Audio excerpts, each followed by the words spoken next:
Shukurani huleta amani ya ndani, huondoa wasiwasi na hofu, kwa sababu ya kule kuamini kuwa Mungu yupo kazini kutenda sawasawa na tulivyomuomba. Inaondoa wasiwasi na hofu kwa sababu ya ile hali ya kuamini kuwa Mungu yupo kazini.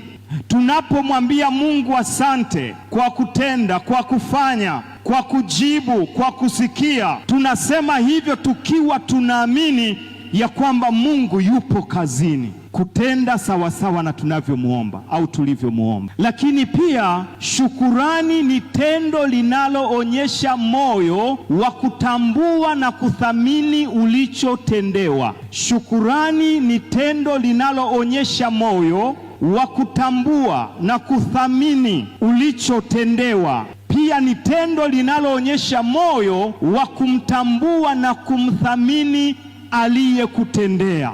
Maana mahali palipo na kutendewa kuna aliyekutendea au aliyetenda.